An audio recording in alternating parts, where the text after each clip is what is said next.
Everything looks great. Yeah, you don't have to look around. We already did that for you. You both look like you've got a dirty little secret. Ha! I'm kidding. Let's see how you did. Not bad, boys, not bad. A nice even coat, high gloss, no bubbles. Yeah, looks great, Mr. Krabs. We'll just be going.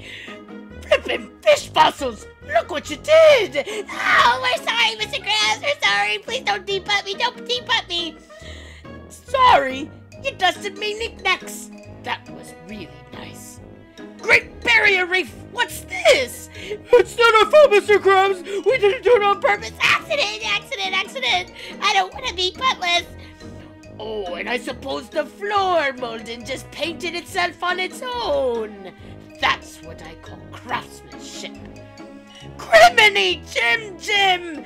You messed up my dollar-rama. All the dolls in this dollar-rama were perfectly aligned. Mama! And you boys thought I wouldn't notice. Oh well, I guess no harm done. Alright boys, you're free to go. Oh, that's funny. I don't remember a stack of paintings jutting from the wall where me first dollar used to be. In fact, I don't remember this painting at all. Or this one, or this one, or this one, or this one, or this one, or this one, or this one. Hi, Mr. Krabs. SpongeBob, what are you doing? Oh, you know, just hanging around. Boo! Get down onto the floor, boy. Alright, now you're just being silly. No, Mr. Krabs, don't look, it's a trick! Did you two get paint all over me first dollar? We're sorry, Mr. Krabs, we're so sorry. And did you draw on it with crayon? Oh, you know, I thought he'd buy it. Alright, boys, you know what I've gotta do now! You mean our butts? Can I use mine one last time? There we go, good as new. Yeah, I lied. This paint actually comes off with saliva. Oh, I get it, Mr. Krabs. You told us the paint was permanent, so me and Patrick would be more careful and not get paint on anything. Nah, I just like to mess with ya. The old man's got it. Oh, crud. I really got to learn to say it, not spray it. So good. Nice. So good. Oh, I love Brilliant. that episode of SpongeBob. Brilliant. Thank you. If you didn't know where that scene was from, obviously it's from SpongeBob. It is the giant paint bubble episode. What's worse than a paint bubble? Two paint bubbles. Two giant paint bubbles. Patrick, I don't think this bubble can get any bigger. Nonsense! My gosh. So good. Love that one. And I remember all of like the pictures too that were coming off the wall. They were all of like sad clowns or something. Yes. Yeah, perfect. So, yeah. And with that, we're back. Woo! Brian's back from his vacation. How'd that go, by the way? It was excellent. We saw the western United States, saw a lot of animals, went horseback riding, hiked over 60 miles in a few days. So, yeah, it was a good time. The dream. That sounds awesome. Jealous Did you of get that. lost like the Donner Party? I'm the only one that returned, so we'll leave it at that. Oh, snap. And with that, welcome back to yet another... Oh, stop. Welcome back to yet another episode of Bump That. Bump That episode 120. If you don't know who we are, we've got Brian, the man-eater, in this corner over here. Tasty. We've got KT in this corner. He's a man-eater. And I'm Ileana, your host, who has a very hoarse throat. Is this supposed to... He's the maniac. Both, yes. Yes. Yeah. First off, we gotta say, what's wrong with you guys' voices? Jim Katie and and Crickets. Oh my Katie and gosh. I are both teachers at elementary schools, okay? So Enough said. the germs are around. I wash my Oh my hands Lord. constantly. However, the kids want to give you hugs. They want to love on you. And you're like, yeah, okay, Jimmy. All right, Timmy. Yes, thank you. Go sit down. And then Don't they touch me. sneeze. They sneeze all over you. Yes. Without discretion. It's just like, hi, Mrs. Yeah. You should Just like that. backhand them. Seriously. Literally today, I'm helping a kid on his computer, and he had a booger stuck to his finger. Oh like my gosh. green, Yummy. big booger just dried on his finger, and I was like, Look at it!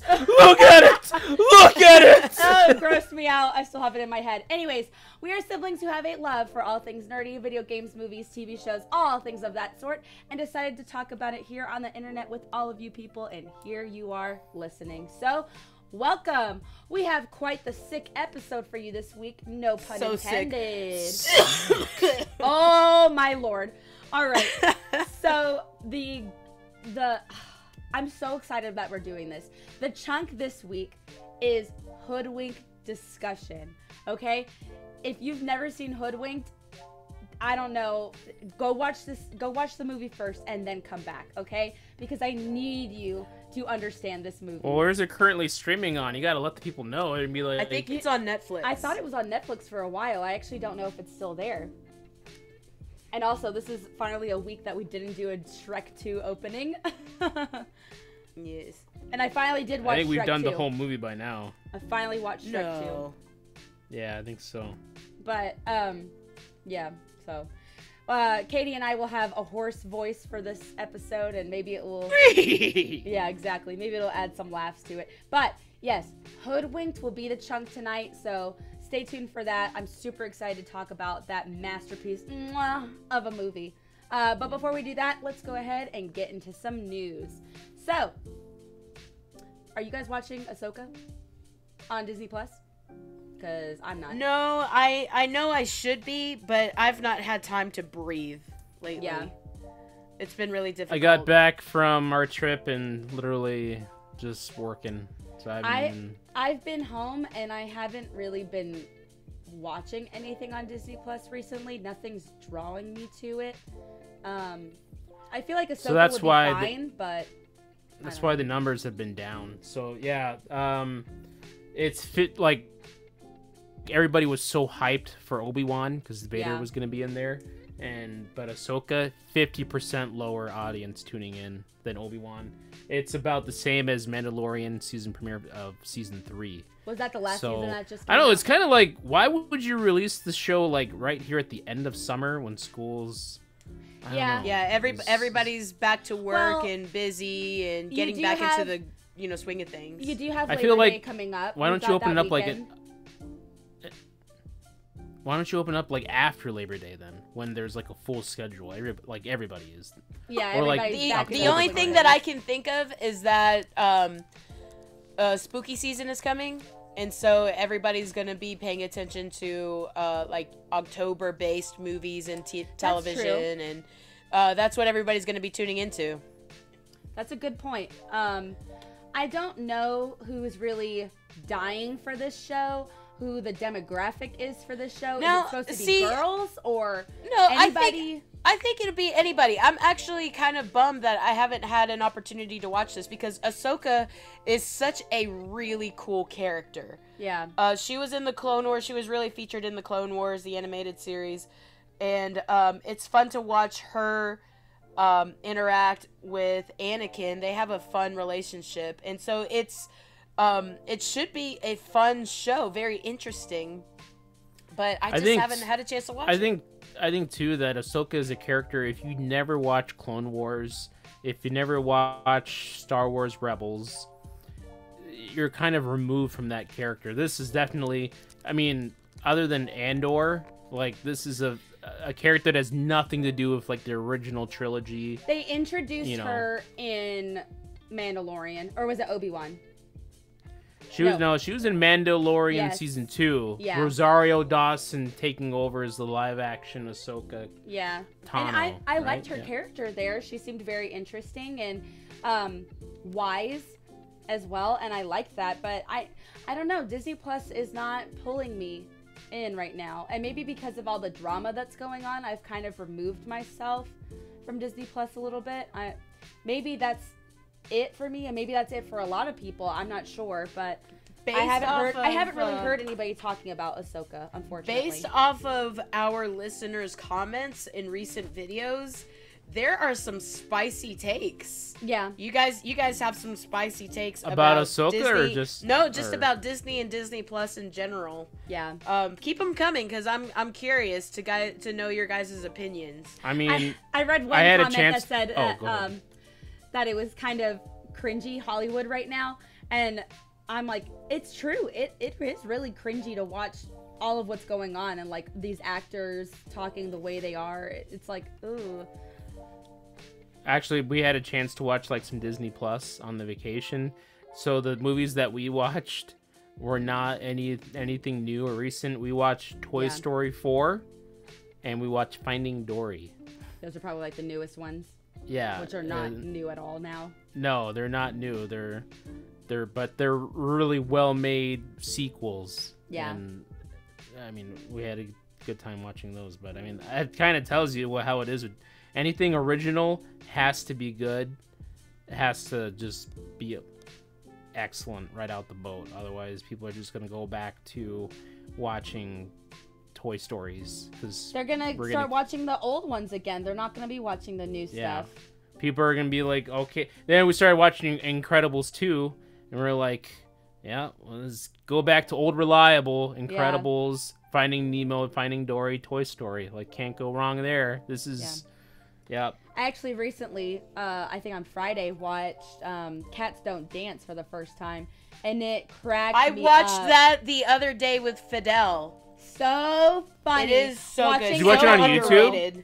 Yes, no, it is on YouTube. Are you serious? It is free on YouTube. I watched it it's free on YouTube, yeah. We watched it on Amazon. Okay. It is free with ads on YouTube, so you do have to watch the I don't ads. have time for that. However, it didn't bother. They were like a 5-second ad, 3-second ad. It really wasn't anything, like, it didn't take me out. I really enjoyed it. It was really cute. The little blonde girl was hilarious. Her facial expressions, the way they animated her, I was like, oh my god. It cracked me up. It was really sweet, really cute. And it's funny how different Hollywood is now compared to that, where it was like in Cats Don't Dance and in, you know, times of old, Hollywood was this prestigious thing that you looked at. It was so everybody wants to go, everybody wants to be there, and now it's kind of like a joke, a laughing stock to watch. It's like not even I don't look up to those people as much anymore. They're kind of a walking dumpster fire, unfortunately. That's just my take. Because we have this thing called social media that gave everybody a bullhorn to spew their filth out. Yeah. So back then they were all mysterious, like the stars, you know, celebrities and everything. The Untouchables. Now we know everything they do or say or poop or sleep or eat and literally poop. Okay, where they do it. Some of them were saying that, like Mila Kunis and Ashton Kutcher were saying, we don't bathe our kids. They don't shower, you know, daily or even weekly. We just let them take a shower whenever. And then it was another actress, a blonde actress, Amy Schumer, I think it was, who was saying that she's disgusting. Her and her husband, absolutely disgusting. That they got. She's a nice lady. They have 2 toilets in their master bedroom so that her and her husband can poop next to each other at the same time. And I'm like, no one needed to know that, okay? No kink same, but no kink shame. No, something like that. You're allowed to shame people. It's okay. Some things need to be shamed. Go back in the closet. Put that one away. No one needed to see that. And the 2 toilet thing, that wasn't supposed to be aired out. we'd be having poop races. All right, who can poop the fastest? We gotta make sure though that we ate the exact same food and who's got the better bowel system. Oh my god! I heard that was her nickname in high school, Amy Two Poops. Amy Two Poops Schumer. Amy Floater. Goodness gracious. Oh my goodness. So That Amy Floater, I knew she was gonna, be a dumpster fire one day. How did we get here? we What the were heck? talking about Ahsoka. So Oh my gosh. anyways, that one's that. Maybe I'll check that one out when I've got some more time. However, I'm not really into watching or streaming right now. I'm into playing some video games. And speaking of, Nintendo Direct this week on Thursday. That is tomorrow. Okay, I know you guys will get this episode out a little bit later. However, Super Mario Bros. Wonder may be getting another little detail. What is it about? Charles Martinet is not voicing Mario anymore. That news came out too, and that's just crazy to me. Did he talked do about this? that. Did he do this new one, or is it after this No, one? he's done? not gonna be in this He is game. not in Wonder. Yeah, No. he's not in He's Super not in Mario. Wonder? I think he's already officially stepped down. I think this was his debut of him. So it's Charles Martin. No. No! Charles Martin no more. Ooh. Ooh, I like that even better. Thank Yeah. you. He had an amazing career for the past 25 years or so. He voiced Mario. He is iconic. He shows up at the conventions and stuff, ready to He talk deals to with you fans. smelly convention goers. Yes, he is ready to talk to you guys about his love for the character, your love for the character. He loves meeting fans. He will still continue to do those things, but he's finally starting to take a step down, let somebody else come in. What's funny though is that when Mario Wonder, the trailer came out, people were like, that's not Charles. Immediately people could hear the difference there because Charles did it for so long. Mario's voice. And people are real quick to say, that's not him. And so this is the debut of a new voice actor. And I don't know, has it come to light who it is or... No, it hasn't been announced yet, but as far as the direct for tomorrow, it's only gonna be about Super Mario Brothers Wonder, and okay.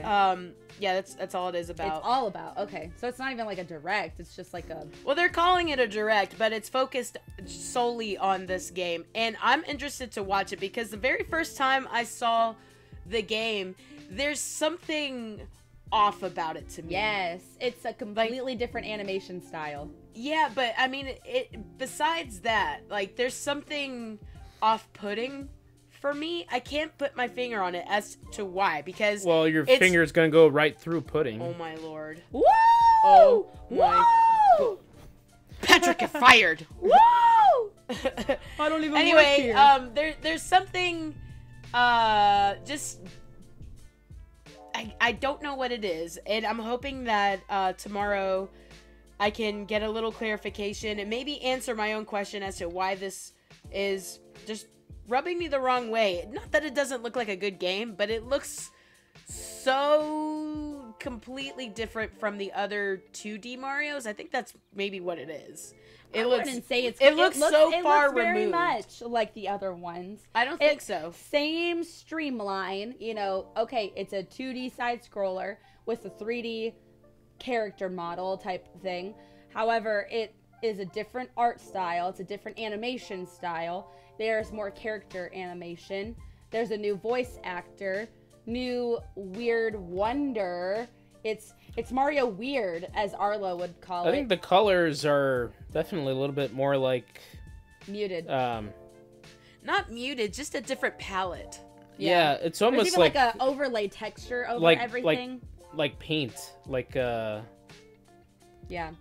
what's the Like a matte water paint? watercolors, Yeah, I don't know. But also, I don't know about this superpower where he turns into And an even elephant. Mario's face looks completely different. Yes. Yeah, maybe that's what it is, because for the most part, for years, probably since the not the Game Boy Advance, what is it called? The 3DS, not 3DS, the DS. Oh, get it out! It's Get two it letters. together! It's 2 letters. Ever since the DS, and we had Super Mario Brothers, new Super Mario Brothers. Yeah. It's always looked a certain way, And I think Yeah. that this is a shift. Yeah, it's I think it's a shift in style. And the way he also moves, the way they move is also a little... I'm very, well, very you see okay his with mouth. You actually see his mouth open up and like, it. woo. Yeah, I'm so okay with this because I love them taking more creative liberties. I want Nintendo to do that, especially the Mario series.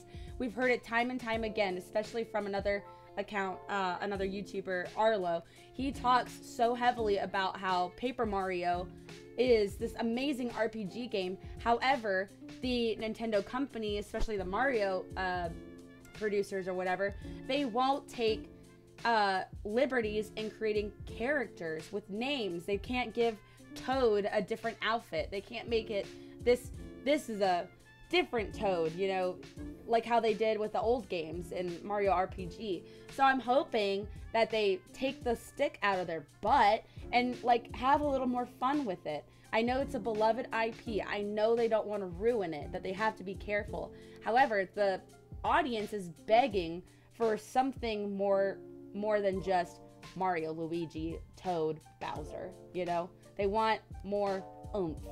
And so I'm hoping that with this one, it gives us a little glimpse into what they're capable of in the future.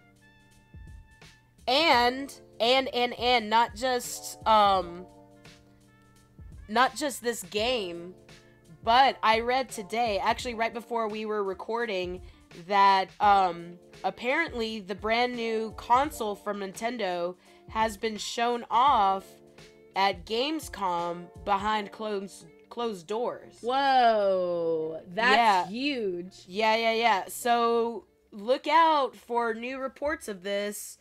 I think it's getting closer and closer. It is. I think we're gonna see a reveal very, very soon. Gosh, I can't wait. And I think that Super Mario Wonder may be a shift, not just for Mario, but for Nintendo as well. And so, who knows? This is very off topic, but it's still Nintendo related. Can I just say what a joy it has been to play Pikmin 4? Okay? Playing this game has been an absolute treat. I've never played a Pikmin game before. And so I didn't know what to expect. I thought maybe it would be too hard. Maybe I wouldn't be able to enjoy it, that I wouldn't be able to play it. No. It is so user-friendly. It is so new-friendly. Like, it's new gamer-friendly. It's precious to play this game. And I've enjoyed every second of it. It's been called that before, but not by you. Oh my gosh. Well, that's true. Yeah, I'm looking forward to playing it. In my spare time, I'm going back through some of my older games. Yeah, I saw you playing Paper Mario last night.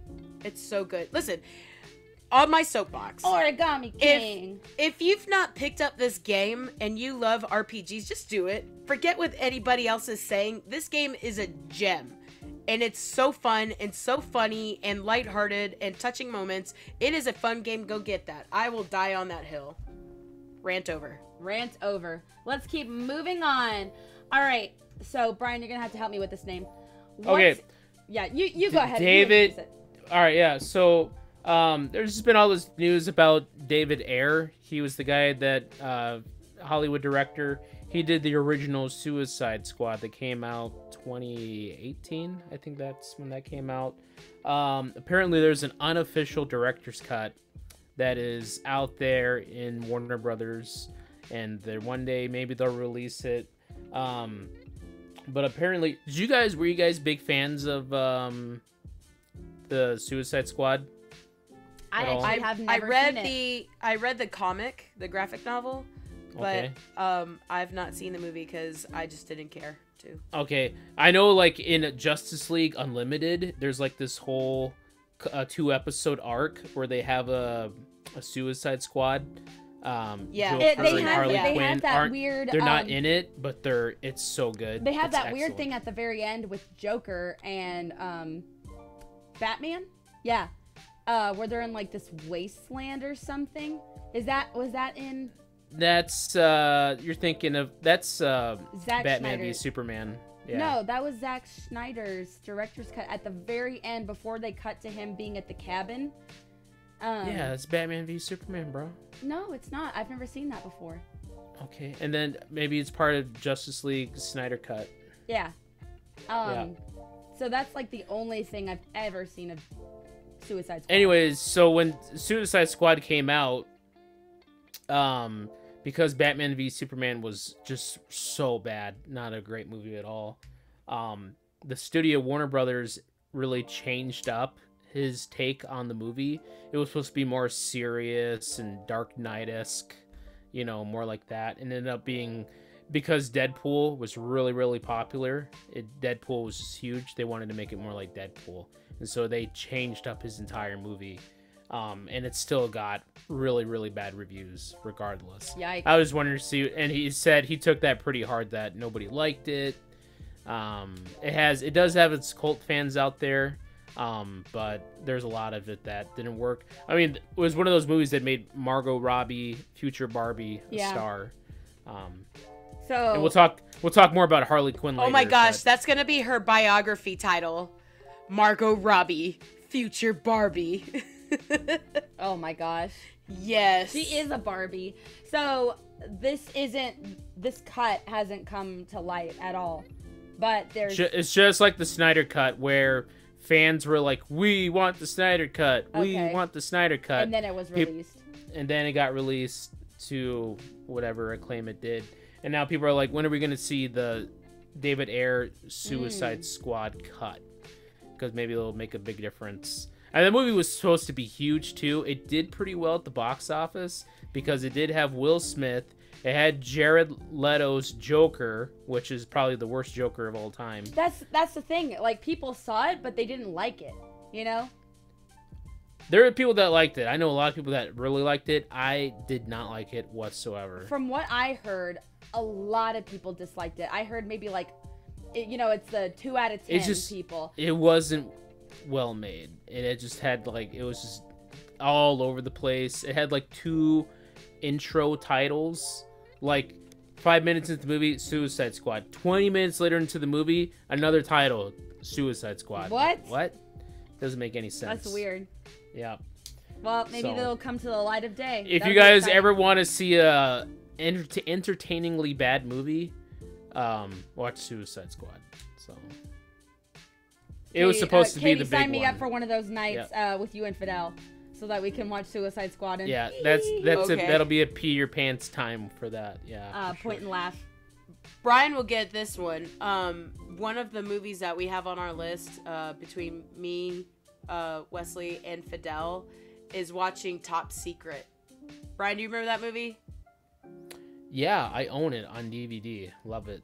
Yeah, we're gonna watch that movie. They haven't seen it, so we're gonna watch. And that's one movie that I think in my head I could let my girls watch that movie, but then when we actually watch it, there's so many innuendos, things that might go over the head. And then but there's there also might be, some things boobs flashing on the screen. Yeah. You're like, how long have they been there? Yeah. Goodness gracious. Well, that happened in Airplane. It did. Airplane. All my life, I've watched Airplane, the movie, on TV, and we're like, oh, this movie is so funny. This is one of the best comedies of all time. I put my girls, we're like, hey, let's watch a really funny movie. All right, it's on Netflix. Next thing you know, halfway through the movie, this woman's chest full, bare nude, and I'm like, what the heck? Oh my gosh! Mom's not in the room. Job. It's just the girls, and they're like, wow! And I'm like, whoa! Boobies!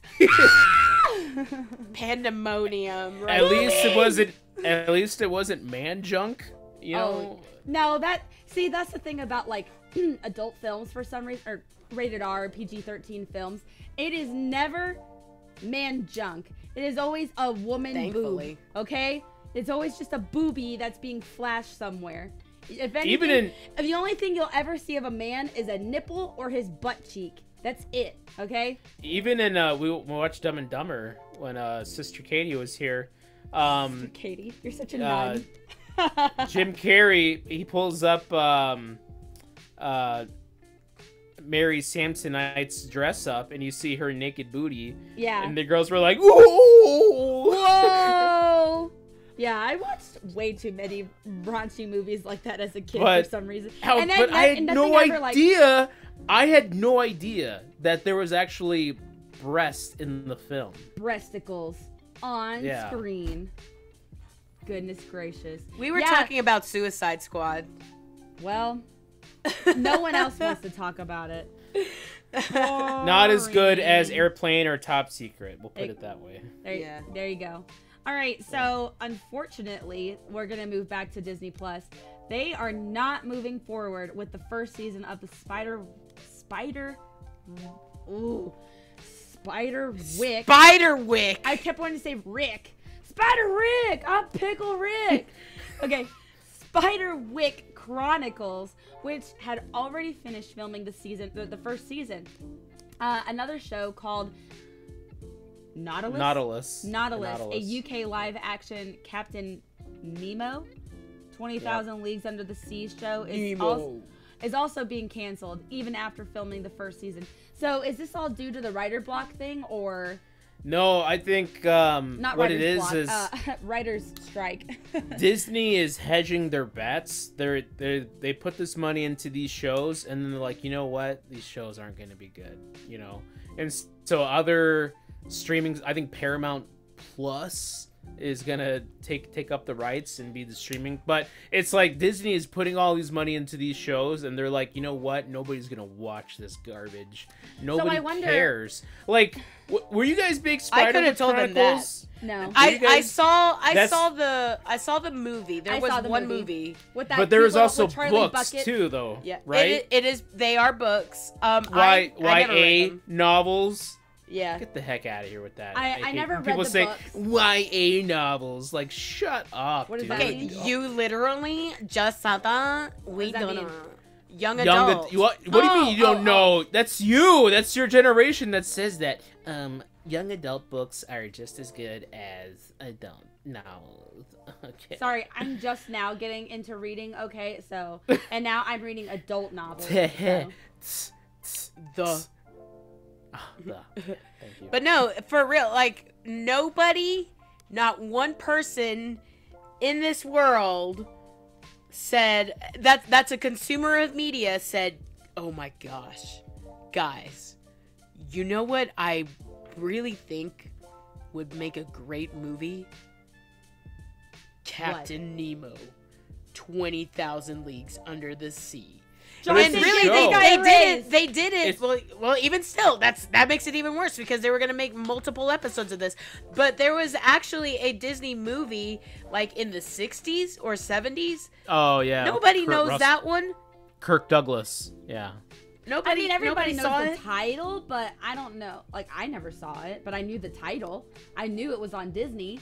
No, but 20,000 Leagues Under the Sea, I'm going to give that one, it's because that's a famous science fiction novel. Classic. Okay. Yeah. Okay. Yeah. But so are a lot of other books, like, I don't know, Jane Eyre. Are they going to turn that into a movie also? But that wouldn't be a Disney It Plus already show. is a movie. I know That's but I mean for children. You know what I mean. I mean, BBC, they probably make a Jane Eyre like every 10 years. Yeah. Every 10 years they pop out like That we're and going to Pride get and somebody Well, you new. know what I mean. Yeah. Not exactly Jane Eyre, but you know what I mean. But it's like, okay, remember right after Lord of the Rings came out, Harry Potter was huge after the first 3-4 ones, and then all of a sudden... Do I ever? Oh, yes. Great times. Anyways, after that, all these YA crap movies based off of books came out. Spiderwick Chronicles, No. The Aragons. No. Listen. Chronicles of Narnia. When the first Hunger Games movie came out, you had Hunger Games, you had Divergent, you had Maze Runners. All of those things started to come out. That was more to the tail end. Twilight. That was more the tail end of it because Twilight, there was Spiderwick, Bridge to Terabithia, Spiderwick Chronicles, Aragons, and with all these movies, what was the one? Golden Compass. That was the big one. They spent a ton of money on that, and they're all these. They were all hoping that they would be like Harry Potter's and Lord of the Rings and have sequels and make tons and tons and tons of. Aragon was the worst one. The water horse. I love Yeah. the water horse. Everybody Okay. can shut up. But yeah, so they wanted Water Horse 2, Search for More Horses of Water, you know, and they, but they didn't pan out. No. They didn't pan out. Okay, for every good Twilight movie, you have a Spiderwick Chronicles that nobody watched at all.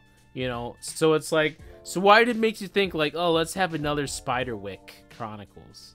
It had that little kid from Charlie and the Chocolate Factory with Johnny Depp.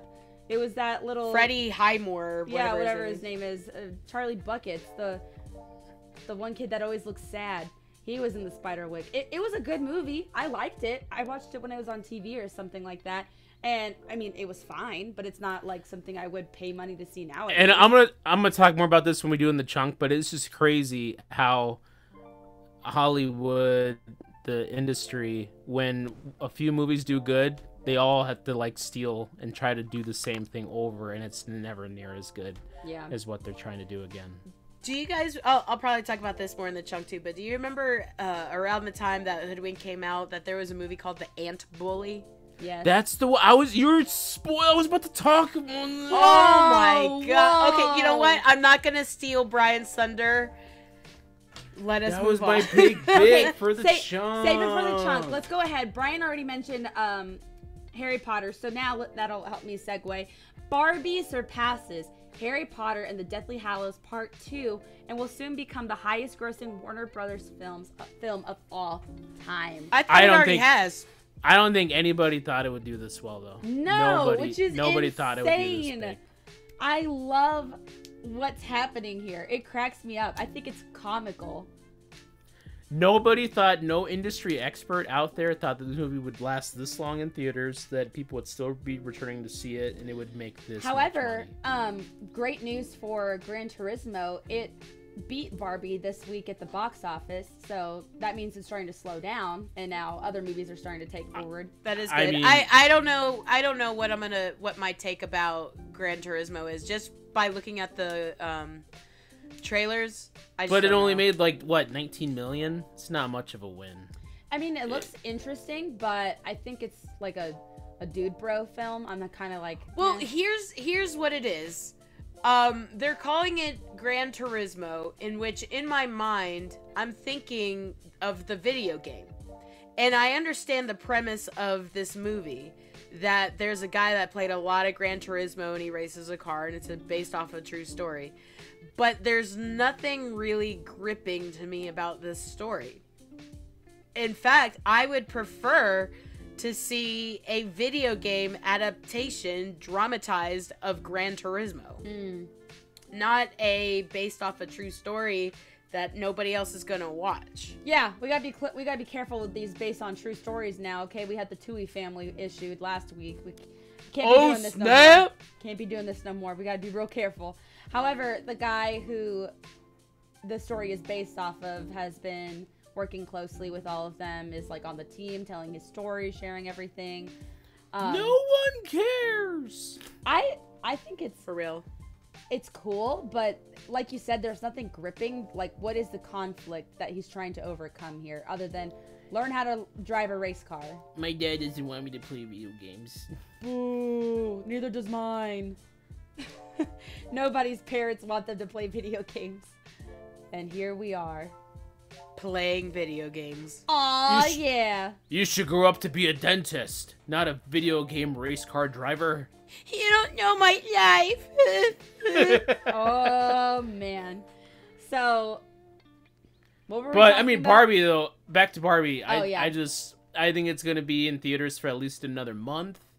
It's gonna continue to make money, and if it gets re-released down the road too again, it's gonna continue to make money. And actually, what I've been hearing from a couple of my 5th grade girls at school is that they're waiting to turn 11, and then their parents are gonna take them to see the movie. So they said there are even more things getting people still to go see this movie. That little girls want to go see it, but they have to be a certain age, you know. Oh, I'm finally 13. I get to go see the Barbie movie. Oh, my parents are taking me because I'm turned 11, you know, whatever. And you know, that makes me feel good that parents are waiting Yeah. to take their kids. I think they should. You know, that's just a personal opinion of mine. I think that first the parents should watch it, and then as their kids, you know, get a little bit older, a little bit more mature and understanding, then, you know, take their kids to watch it. So that's good. So it's like, what? I guess. Nah, never mind. I didn't want to say normal, but whatever. What normal child is talking about death and dying, you know, and like the mortality and everything like that, and being so self-aware of themselves? Not many children are, unless you have like a child unless they're watching Wednesday. Yeah. Goodness gracious. Now it's becoming the norm just because of Wednesday. Let's talk about death and dying and darkness. So, but yeah, Barbie, congrats to you. Keep it up, okay? It has been doing such a great job, and I love that. So, speaking of, we talked earlier about Harley Quinn. Death of Arlene Sorkin. Is it Sorkin? Yes. Yes, the original voice of Harley Quinn, whose voice epitomized everything about the character. She has unfortunately passed away. So, there's that. That is sad. Harley Quinn was, she wasn't even in the comics. She was created for the Batman series, and Arlene Sorkin just dove right in. She's the one who gave the put-in type accent, right? The Yeah, very southern it's like a twang. Brooklyn. It's not not southern. Put-in is Brooklyn. definitely It's- southern. No, her It's whole very thing is based off. Jersey, Brooklyn. Oh, you're so yeah. right. You're so right. Now that you're saying it like that. Yes. Oh my gosh, I'm so embarrassed right now. Are you really? Let's talk Poor about Arlene just, it. Rolled. yeah. She just turned. Sorry. Jeez. Well, yeah. How old was she? When 67. Yeah, she wasn't very old at Dang. all. Yeah. Jeez. And it's like Kevin Conroy's gone too. Like, uh-oh. Does that mean Mark? Oh, man. Stop. I think Stop. about that a lot. No. I do. No. Hello, bats. Ugh. It's just, we can't. Katie, do your best Harley Quinn from the It's TV not gonna show. sound good because I'm dying right now. Just do your best, man. Do it for Arlene. Come in, Mr. J. I have that. Oh, not pudding. Oh my gosh. I have that acid you were waiting for. It's all set. It's all set. Brian, you do your Joker voice. Or Batman. No, you do Batman. Kevin Conroy? Yeah. Kevin Conroy Batman? Yeah. Oh, man. Come on, get into character. Let me see. Bob Barker, famed host of The Price is Right, passes away at 99. It's like the third time he's died. Oh no. Jeez. He gave away my next death.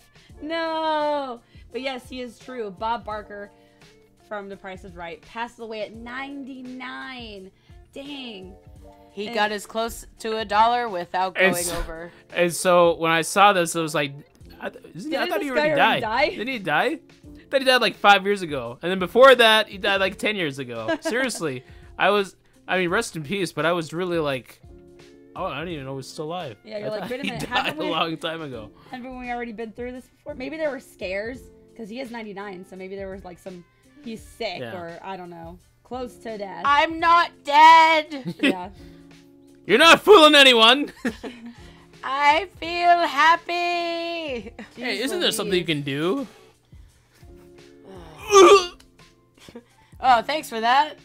Right. See you next Yeah, Thursday. you're dead. He No literally, respect.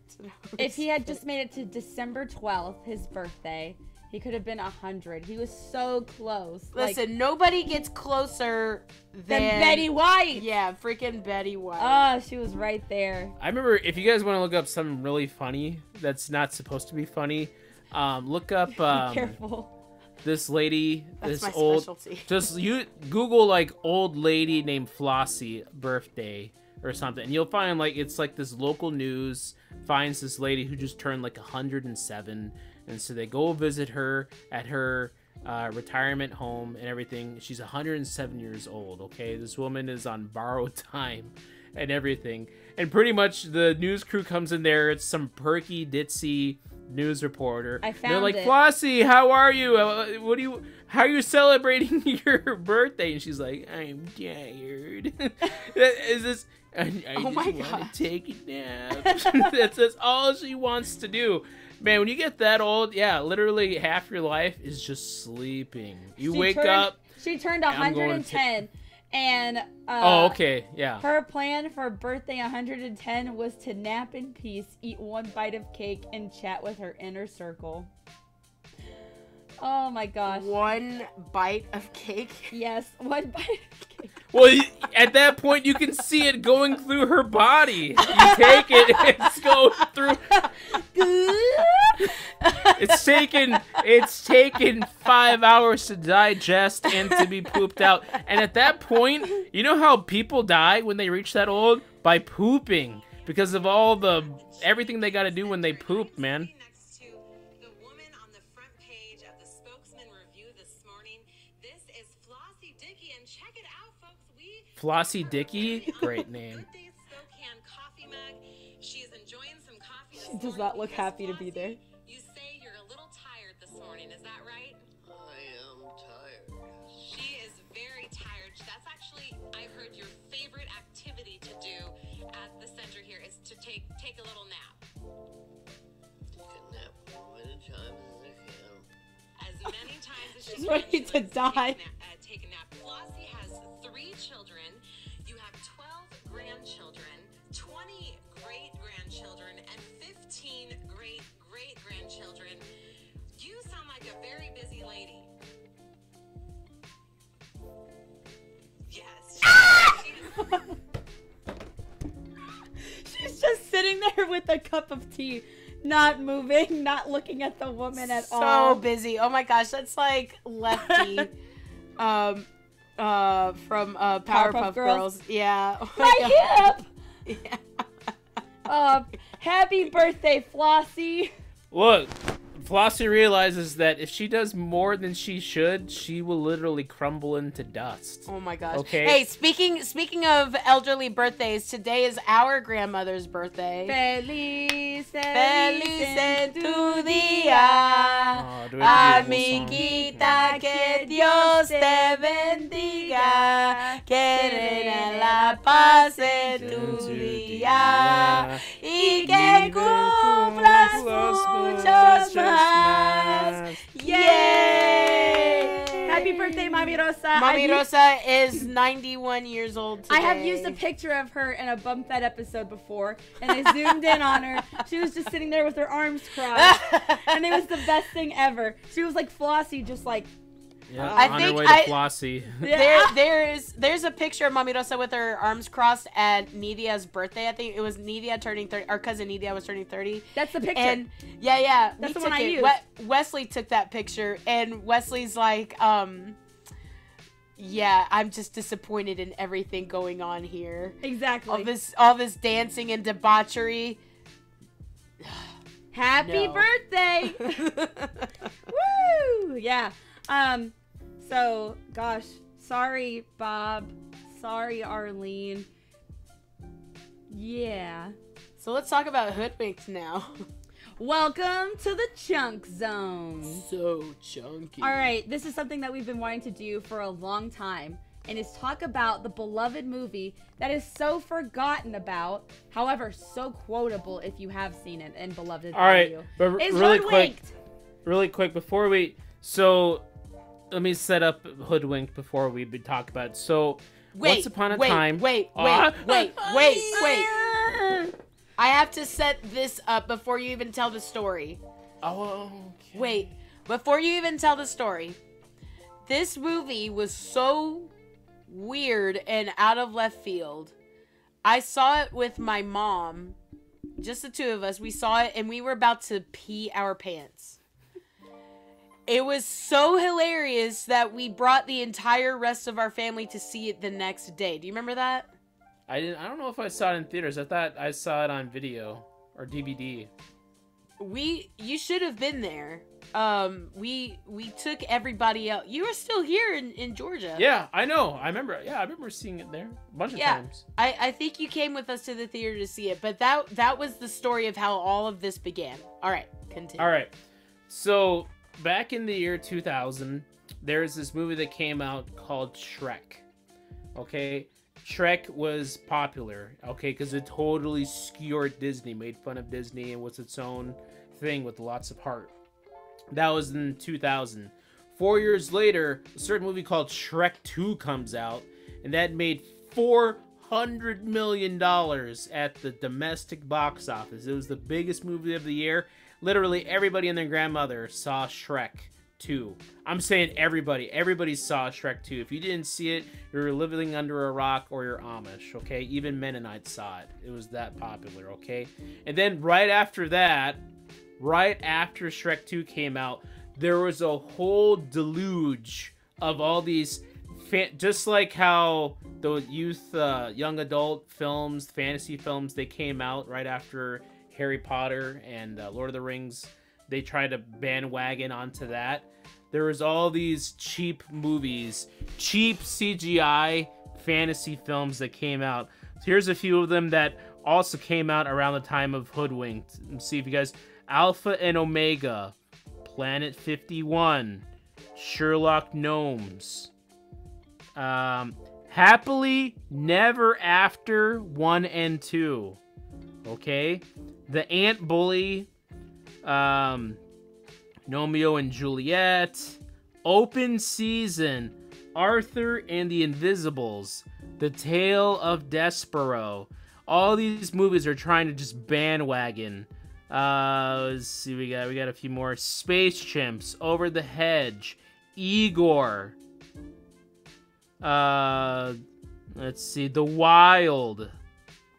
There was a movie called like Deagle or Doggle. Yeah, I looked at it.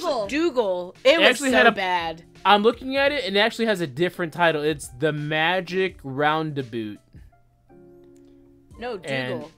Yeah, Legends of the Guardians, the Owls of Gahul. Yeah, Gahul. What the heck? Rise of the Guardians. There's some other crap here. Let's see. Sherlock Gnomes, Romeo and Wonder Park. Epic. Epic was supposed to, I mean, they're spending all these... It was supposed to be a great movie, and it wasn't. That movie sucked. That movie was boring. boring. They spent all this money on all these movies that were just valiant. Boo! All these movies suck. Except Over the Hedge. Go watch Over the Hedge. So Freebirds. That's another one. All these cheap, really poorly made, non-Disney, Nut Job. What are those companies? I hear a lot of DreamWorks ones, and then Escape from Planet Earth. Blue Sky. Some of those are Blue Skies. Some of them are just smaller Weinstein companies. So like who made Hoodwinked? What studio made that? Weinstein. It was the Weinsteins. Unfortunately. But what animation company? They had to hire somebody. Let's see. Good question. Blue Yonder Films with Can Bar Entertainment. So it's, I mean, obviously it was like a few people in an office made this movie, you know. Yeah. And then they hired the Weinstein company to probably get the voice actors to do it, you know, because they just plug in your voice actors. It has huge names in it, and I feel like that's the thing with all of those movies. They might have huge names, but they don't do well. Because that was the whole bit. They saw Shrek 2 and they're like, okay, we get stars in this. We get Cameron Diaz. We get Eddie Murphy, Antonio Banderas, Mike Myers, John Lithgow, huge stars, and you plug them into this and let the magic happen. So Julie Andrews, she was in it too. Yeah. Oh yeah. That was so then for Hoodwinked, you have Anne Hathaway, Glenn Close, Jim Belushi, Patrick Warburton, Anthony Anderson, David Ogden Stiers, Exhibit, Chaz Palminteri. Why you gotta be like that? Andy Dick. Okay. Why you gotta be like that? See, that's just the joy of this movie. So, it's so quotable. So Hoodwink comes out of nowhere. Nobody is like standing in line to see this movie. It's obviously a cheap Shrek 2, Shrek ripoff, but Yeah. for some reason, this movie stood works. out. It stood out from the other ones. It stood because out. They tried to replicate the Shrek. What would you call that? Shrek, like equation. They try to do the same equation where it's like, we're gonna take a fairy tale, we're gonna put a twist on it, we're gonna make it silly, we're gonna make it funny, we're gonna add a fart joke, and then according to stick. Wikipedia, it says Hoodwink retells the folktale of Little Red Riding Hood as a police procedural, using backstories to show multiple characters' point of view. And they that did was kind of well. That was kind of the grabbing point. If you did watch the movie, it was like there's lots of different stuff going on. Help it's yourself. not just a streamlined Little Red Riding Hood story. And the characters are not cookie cutter. They're not what you would expect. Like Granny isn't an old grandma. You know, she is a X Games extreme grandma jumping out of helicopters and snowboarding and this and that. And so it goes above and beyond. But where this movie differs from some of the others is that it's not cheesy. Okay? Nothing in this maybe like or like cringe, whereas the other movies they go too hard and I don't know, I don't laugh, you know, they're not as funny. So I think part of it is that because the film's animation, we can all agree is not good. Right. Okay, I'm reading here, due to the film's low budget, its animation was produced in the Philippines, with a less realistic design inspired by stop-motion films. Okay. It does have that kind of Jerky. Rankin Bass kind of look to it, just a little bit. It's kind of jerky. But so I think since the animation is not good, they definitely rely on the script and on the power of the voice acting. That's what sells the film, I think. Well, that's what makes to it. The right goat. 37 years ago, which done put a spell on me. The spell when I'm talking, I'm singing it with glee.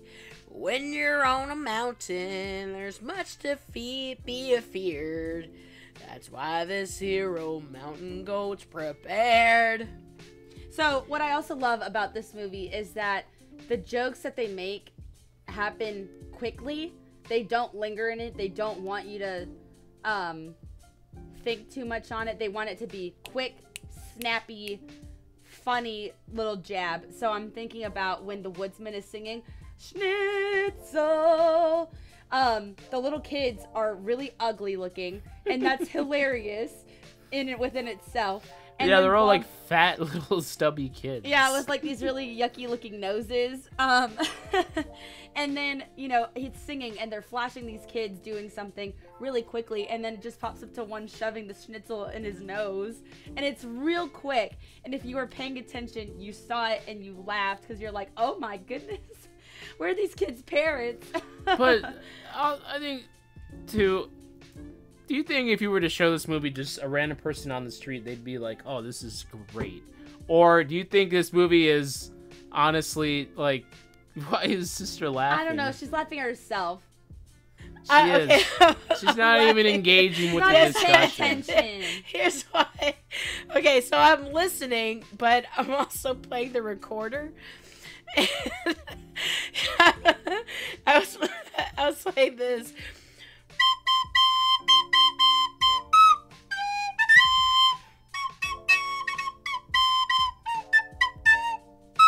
And Wesley just texted me, why? Can you pay attention? I am. That's the thing. You're listening. a teacher.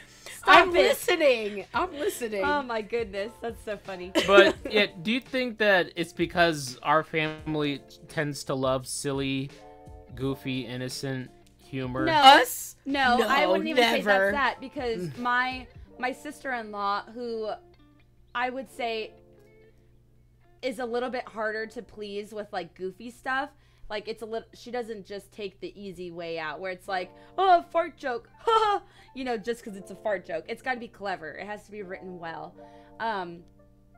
So I did not know her as a child. She did not know me as a child. Random, totally different likes and dislikes. And she says that she will quote that movie just as much as I will. And so I don't think it's your upbringing. I think it's just maybe your humor sense. And that happens to be ours. And whoever liked Hoodwinks, that happened to be your humor sense. And I loved it. I just love it. Every little ounce about it. When Ben Folds is singing Red is Blue and Red is walking off without her hood, and then there's a polar bear jogging by with a red hood, and there she goes! And all the reporters go run after her. That is so good during what's supposed to be a sad scene, but it still keeps you laughing. Like, oh, just little moments like that I absolutely adore. And one of my favorites is when Red and Granny Puckett are having a heart-to-heart. It's like a flashback. They're having a heart-to-heart of the history of the Pucketts. Yeah. And them selling their goodies. And all of a sudden, Red goes to a drawer and she's like, huh? What is this? And Granny says, oh, it says world's greatest grandma. And it says, no, it says Battle of the Iron Cages. Yeah! And, and it's Granny Puckett taking a chair to somebody's face. And she's like, if there's anything that your grandma doesn't do, it's lie. And do extreme sports. Yeah. And it's like, those are the two things that she absolutely is doing. Yeah. So good. So good. So the movie is aware of itself, and I think that helps it out a whole bunch. The characters are all likable. I don't think there's a single unlikable character in that film. Maybe, what was his name? Keith. Yeah, Keith. Oh my god, I was literally about to say Keith. Keith sucks. Boris, try that. So bad, dude. Keith. Freaking Keith. Ugh. So, literally and then the one character. guy out of who's just randomly wearing a critter costume. Oh, you need to talk to Earl. Like, what the heck is this guy's problem? Oh. Dude, what are you doing, bro? Oh, watch out for hot Weirdo. coffee. Watch out for hot coffee. Dangerous. Painful. Painful. Very painful. Yeah, they never addressed that guy at all. He was just... He comes out and he's like, It's just like, what? Dude, what is your problem, bro? You That's psycho, so funny. man. The turtle stamping in his sign, ruined. Just everything in that is a one-liner of great quotes. Ugh, I can't. Run! Yeah. One that I love is beans. Oh, I don't know yeah, why, the but pig. I'll just be like in my world, maybe thinking about just life or what I'm making for supper. It'll be beans. The creepy one? Yeah, you better let him go. Oh my gosh. You know that guy we got in that cage? Oh, the creepy one? Yeah, you better let him go. You can't arrest people for looking creepy. Maybe you should. Just a little bit. No, but so we talked about the animation not looking great. It's a little jerky, it's a little jittery, and I think that helps it. I think that helps it with its weirdness, its oddness. Now, let's talk about the singing. It's like kind of a musical. How do you guys feel about the songs that you guys listen to in the movie? I love them. I love the writing of the music in this. Not just the singing, but also like the orchestral pieces. And even like the weird synthesizer for when the wolf is telling his story. It's sort of like maybe it's supposed to be like a 70s, 80s. Yeah, like yeah. that Eddie Thriller. Murphy movie. What is? Why can't I think of that? Beverly Hills Cop. Yeah, Yeah, it sounds yeah. like a Beverly Hills Cop kind of thing, to me. And then you just have the lightheartedness of Red. Take of the woods, great big world. You know what I'm wanting for you. And what I like is that Anne Hathaway, again, you know, a few weeks ago I talked about Anne Hathaway and how great she is. She is not going at this like, oh, this movie sucks, like this character sucks. She's giving it her everything in her singing, in her delivery of her lines, speaking of the one-liners, when she tells, that's exactly what I was gonna say. Like, and the way they animated her too, where it's like she's so like, whatever, help yourself. She just puts her hands up, just help yourself. Yeah. But the delivery of the music is just so spot on. And the Ben Folds song "Red Is Blue," it's a poignant point in the movie. It's like, okay, we are taking ourselves seriously. Yeah. And this is a time of reflection. And Ben Folds is just great all around. He's such a master songwriter. He just knows how to take a song about anything and just make you feel something from that. He's crazy. He's so good. Check out his music if you haven't. Ben Folds. And then you've got the clash of the goat song, and then you've got Granny's, which was actually, because I'm reading on Wikipedia now, that was sung by Yafeth Gaither, one of Which the one? Gaither. Oh yeah, one of the Gaithers of the Gaither brothers, one of the Gaither family singers. Which song? Yeah, You Could Take the the goat Critter Out of song. the Tree? Yeah. Yeah, so like old time gospel. Yeah, and then you go into like this Lenny Kravitz kind of song, like Ileana would say, "You can take the critter out of the tree, but you can't take the tree out of the tree. Critter's things, and it's something, something, something about the birds and the bees." Yeah, stuff like that where it's so witty. I'm a tree critter. It's so good. Stop! Literally saying everything I'm saying. Quit it. But then you also have the song You got that's the playing G. when you're... You got the real G. Yeah. She don't need bling bling. She got a set of wings from the fame and the pain that she brings. Neck to neck. You know she gets respect from the son of something and all the record she wrecks. Yeah. Like, what the heck? This is a song about a grandma doing snowboarding and skateboarding and in the world. Love it. And then when she's snowboarding down the mountain, da da da da da da da da da da da. And then when she's in the air, rolling on the edge of the afternoon, Something the sun tells you that the day is not done. Yeah. Pay the clock hand no mind. I can't rewind, but time is a friend of mine. Meanwhile, Red Granny, use the hood, Red, use the hood.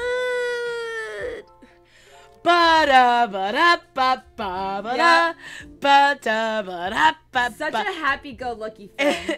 And then you have the showstopper when you're hopping on down the bunny trail. The critters seem to look down. Your ears too. Now I'm not a pig, but my ears are big, or something like that. That's the song that Boingo is singing at the end. Well, you know, I'm gonna be top of the woods. Oh yeah, yes, we're gonna be top of the woods. Let's bring it on home, because I'm gonna be top of the woods. You've been hoodwinked, baby! Oh, yeah. Is it fair to say that that's Andy Dick's best performance in anything he's ever done? Ileana, I think we can both agree because we're stupid. I don't know who Andy Dick is. You don't know who Andy Dick is? Me neither. Oh my gosh. What other So work has he yeah, done? yeah, So wait a minute. sure. So yeah. if you guys actually saw Andy Dick and watched his anything else he's done, you'd be like, "That's Boingo," and then it'd be like, "It makes perfect sense. This is the most perfect casting in the history of anything." Yeah, sex offender Andy Dick. Just to Oh, make that clear, no! okay? Oh, great. Oh gosh. You've been hoodwinked, baby. Oh yeah. Hollywood star. To You know, it homeless makes sense. predator. This is a Weinstein. Yes, film. I was about to It say makes this is a sense. Weinstein film. Get out of my head. Have an Ooh. original thought. You know what? Shut up. Good one. I actually don't know of any of these other things that he's been in. Just Like comedy. not a He's- single one. He was in The Lion King 2, Simba's Pride. Oh, he probably played the one lion that got killed because he was whining. This is my moment of glory. I'm That would've- sorry, Mother. I tried. He was in Zoolander.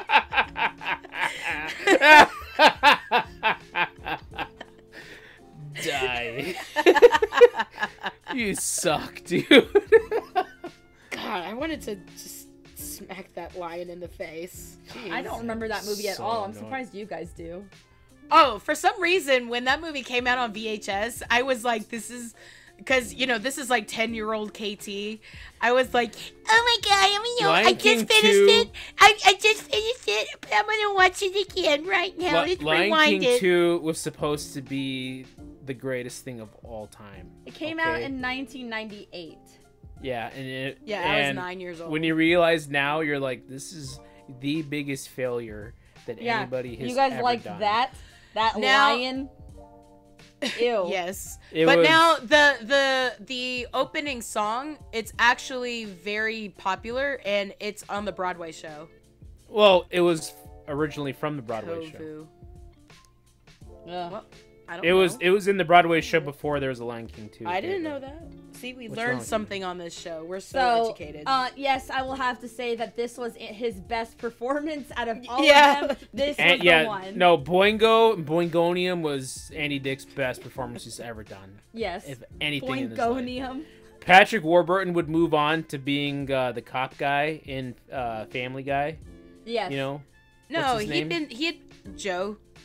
Joe, yeah. He had been doing that since 1999. Yeah, I know, but he's still done a lot of other stuff. And like Andy Dick, that was peak. That was it. That was peak Andy Dick right there. You know. There's a joke there, but this is a family show. Wah, wah, wah. I don't know what you're talking about. Anyway. Moving on. So we talked about now the animation. We've talked about, we can say voice actors and the song. So let's talk about story, okay? And we'll wrap it up. The story. Now this is not a point A to point B type story. I feel like this is following many different stories all at once. So how do you guys feel about the interrogation of all of this? You've got the story that's happening in the present, and then you have each individual stories happening within, seeing it from everybody's eyes, and then you have the revelation at the end where all the stories converge again. So When this movie came out, I was a very simple human. I'm simple now, but I was a very simple human back then. simpler times. And so when these stories were converging on each other, my mind was blown. Like when the avalanche was coming down the mountain and we do not feel prepared. Is coming. Yes, it You just does. you all of a sudden, like, there are these weird things going on and there's no explanation for them. Or when Twitchy the squirrel falls out of a tree and he has a flash come out of his camera. mouth. Yeah. Yeah. You're like, well, why did that that's weird. Afternoon. Yeah, why does that happen? And there's just a lot of things that happen. You're like, why is this happening? And then as the story progresses, you're like, oh, that's why. Oh, that's clever. That's funny. Oh, okay, that's cool. That works out. And I think they did it very masterfully, having these converge where it all makes sense and it's not cheesy. You know what I mean? Yeah. Like, it's silly because the grandmother is doing X Games kind of things. Their tree cutter is an actor. Like, those are... Yeah, exactly. Those are silly things, but okay, that they That's make the it work story. for the story. That's how it is. So it's not kind of shoehorned in. Like, they make it where you can believe that, okay, he is an actor and he's trying to get in touch with his inner woodsman, or she does do X Games and that's how she is in real life, and that becomes part of the problem between her, that becomes the conflict between her and Red. So it's all believable, and I think it was very clever, like I said, that the way they make the stories converge, and then it follows a straight forward path where, okay, they have to take out Boingo. Yeah. So I thought it was well done. Brian, any thoughts on it? On how the story is written? No, I think it's innovative, it's creative, it's definitely different than all the other films of the time. I think that, you know, I don't know if like they realize, look, we don't have a lot of money on this film, okay? The animation is gonna be, you know, bare bones. So they were just really creative with the jokes, the pacing. The pacing of the film is excellent. You know, it really is. But it's fun and it doesn't take itself too seriously. I don't think it would have done as well if it were a straight A to B storyline. I think it would have been kind of flat. However, since it has so many layers and so many hidden things, like you have to wait until the next story to find out why that happened, like Katie said. I think that's why it's such a charming film as well.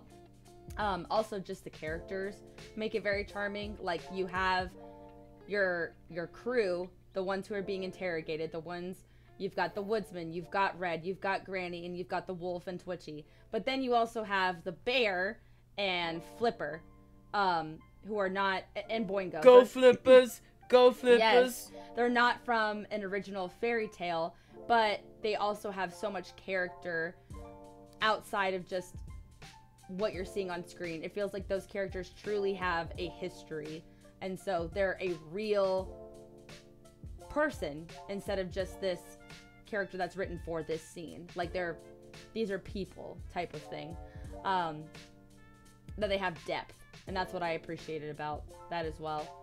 Do you guys have any like favorite parts of the movie that you'd like to share before we conclude? No. I love the whole movie. I think the movie is a whole beat. The person It's- you are it's looking got- for is not here, or whatever it says. Yeah. He is somewhere up in the mountains. My friends and I are trying to detain him. I think that the movie has itself a good rhythm, a good pacing with the jokes, with the storyline. There's not really a lull. Maybe when Red is being a little contemplative, but even then, it's a good pause, and then that picks up for the third act. No, I think it's a great movie. I love watching this movie. The second one sucks. Don't bother. But the first one is gonna be an underground classic for a long time. I'll put it this way. I think it's a cult film. It's got a cult following. Looking at like critics' reviews, retrospectively, several critics noted that the film was considerably better than the other 2007 computer animated fairy tale parody, Happily Never After. Most critics said the film is not even close to Shrek or Shrek 2, but it is like Citizen Kane in comparison to Happily Never After, which I've never seen, but goodness, if Hoodwinked is that better than that, oh my gosh. Oh, those slew of movies that came out after that, god awful. Okay, just terrible garbage movies that you throw on TV and even the kid doesn't want to watch it. Like, you throw it on for the kid, you're like, all right, I'm babysitting you, throw this on for you, watch it. They're like, I don't want to watch this. Can we watch a nature documentary instead? Exactly. I want to learn about gorillas, not this crap. So, That's huge then, coming from them. Brian, do you have any favorite parts? I mean, there's sequences that are really good. I mean, the wolf and the squirrel scenes whenever they are telling their story is excellent. Excuse me. Yeah, I mean, that's the highlight right there. I mean, it's so good. Granny doing the snowboarding with the Granny is finished. Now we go after the girl. You know, Who do you work for? I can't tell you that. Young man, you tell me who this you work instant. for this instant. All right. we're working for the bandits. Who is the bandit? Granny's finished. Now we go after the little red hooded girl.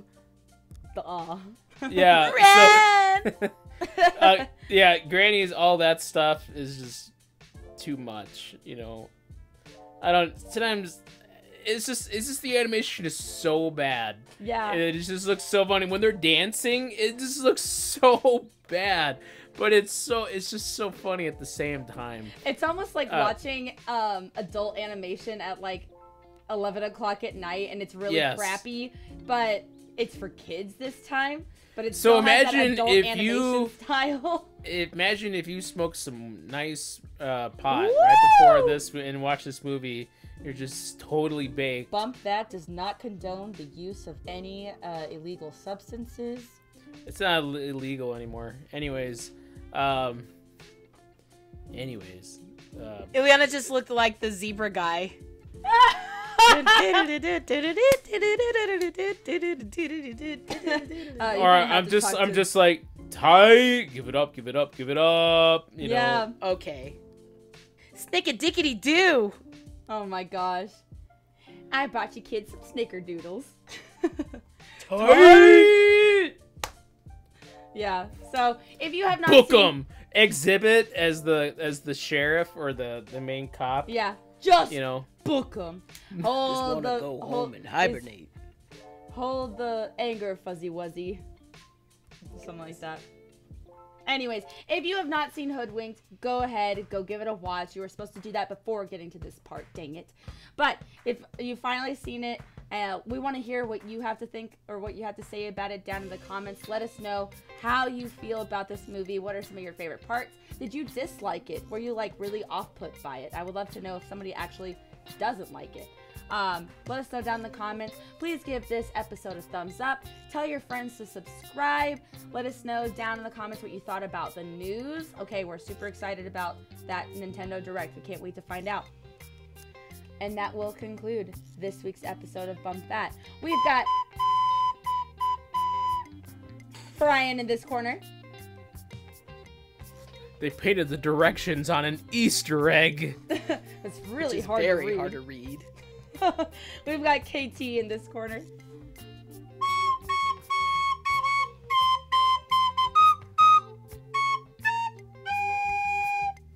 And I'm Ileana, your host, signing off on yet another episode of Bump That. Thank you guys so much for listening, and we will see you in next week's episode. Bye-bye!